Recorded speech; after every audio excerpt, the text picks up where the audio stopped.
all good laws and clean up. The idea was basically because at that time, the militancy rate there was very high. So we were looking at what we can do to engage them into skills. So we believe that the more we had them trained and get them engaged in meaningful activities that will give them income, then the more you will have peace. So we conceived this idea and got PTDF involved. In fact, there was a verbal not written agreement between the state government and the PTDF, or the federal government, that the management of this place and Bonny will be done by the River State government. I said verbal, and I then said if they want us to do that, they needed to give us about 5 billion naira to set aside as management costs. Because I don't think the federal government will have money to do. But then we were to equip, and we were to manage. But I'm surprised they've done well here, even though they've not completed all the projects.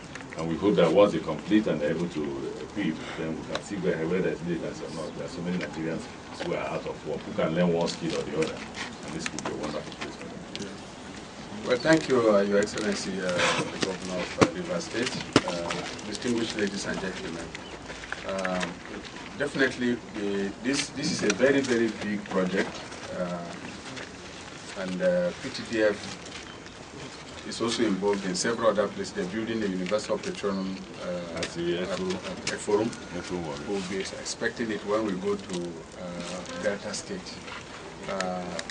They have another big institute in Kaduna, which they're also building. Unfortunately, this project was not listed for visitation.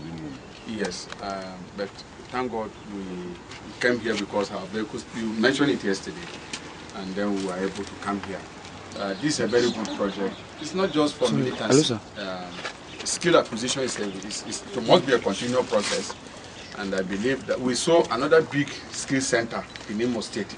That one was being built by the Minister of Niger Delta, and I think there's another one in Cross River.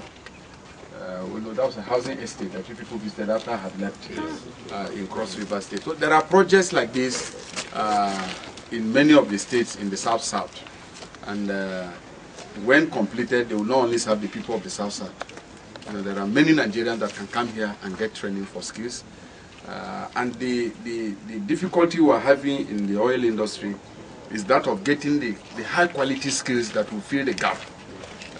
Yesterday at the University of Port Harcourt, we saw at the institute, the new Institute of Petroleum and Gas Studies, which was built also again in partnership with the federal government and I think oil companies.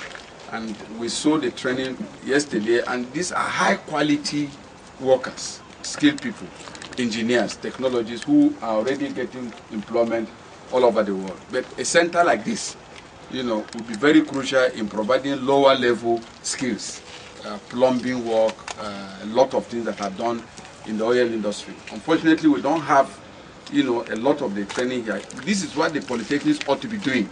All the polytechnics in the country, this is the kind of quality work they ought to do.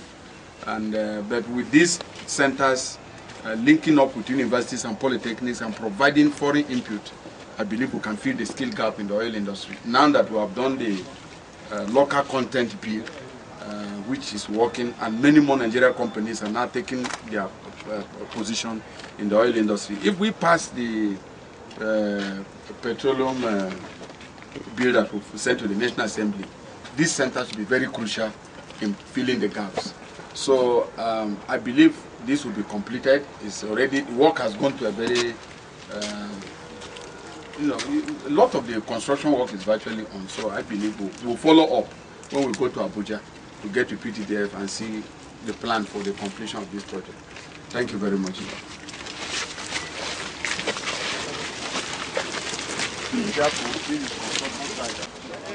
Can somebody, one young man should back her now.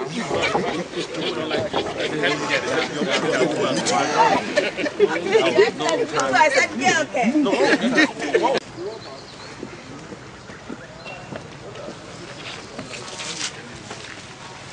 I